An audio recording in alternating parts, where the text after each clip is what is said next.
Paint is such a mobile, such an extraordinary material that you don't really know what it's going to do.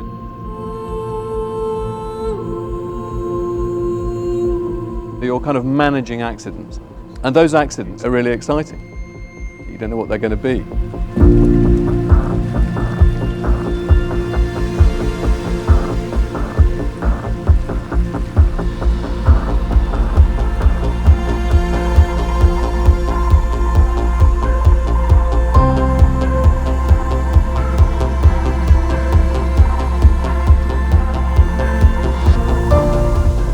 The clever bit is choosing which accidents to keep. It's really difficult, but it's also incredibly energizing and incredibly exciting. That's what keeps me in love with it. That thing of looking at a painting and think, how on earth did that happen? I suppose I hope that people will like the pictures irrespective of whether they have a relationship with the garden.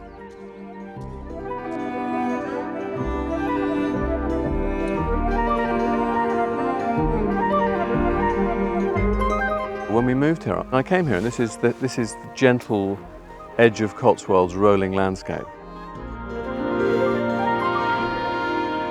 When I first came to the gardens when I was about 10 from school in Oxford, and I suppose we were immersed in all sorts of stories, because you are as a child, and Alice in Wonderland and the Narnia.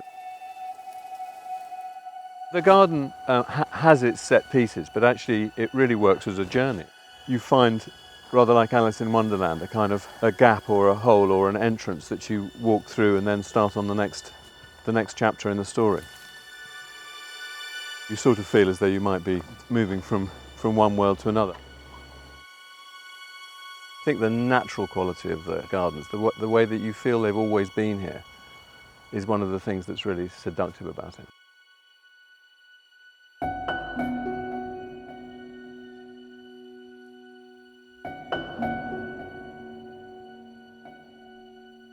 So I started the show with drawing for a month, and really it was doing the drawings that got me into the paths.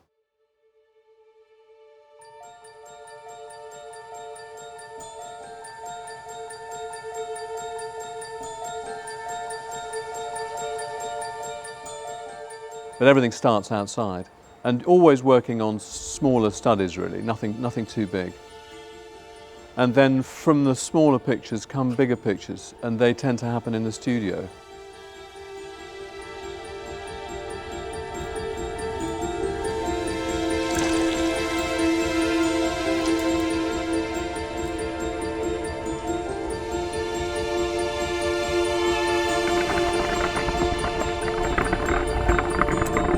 It starts with a puddle of quite wet, quite loose paint, which just goes on very thin and quite quickly. It's a great big splashy thing where I'm just trying to kind of shoehorn an image or an idea. The first half hour of any painting is sheer bliss.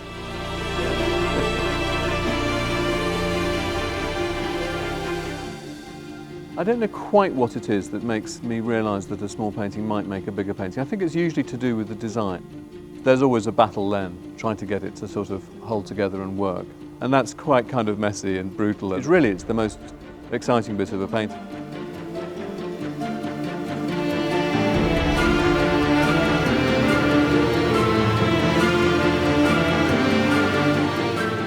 If it looks as though it's going to work, then I can start resolving things and turning it into something a bit like a painting.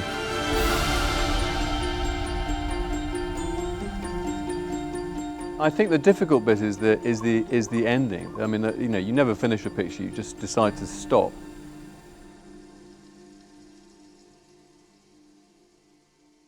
Also, sometimes you wreck it.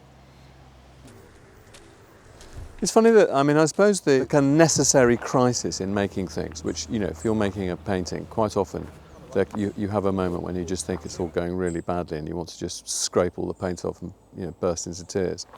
But there were crises happening with the paintings, because obviously you paint for 2 years, a lot of the pictures just don't work. You have to throw yourself at it, and sometimes it then throws itself back in your face.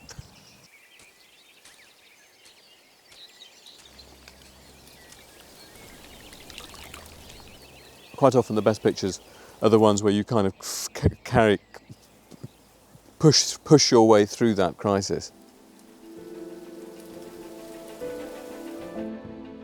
And I think, although there were struggles with paintings, as there always are, a collection just started to grow, and the pictures, rather like plants, started to sort of seed themselves, and gradually I think the collection of paintings developed a kind of identity. I mean, there's a lot of mystery in these gardens. You have that moment that you get in the theatre when the curtain goes up, and you're ready for anything.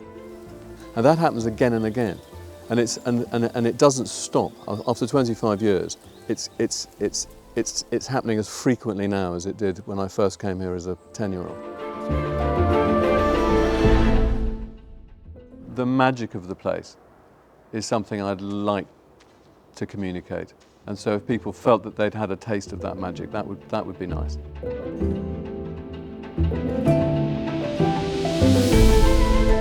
I don't look at the gardens the same way now as I did. I love them more than ever, actually.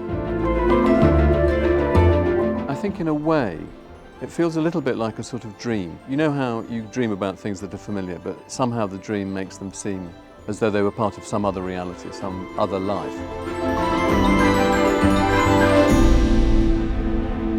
In a way, this project, if I return to reality afterwards, it'll feel as though I had a very long dream about Rousham.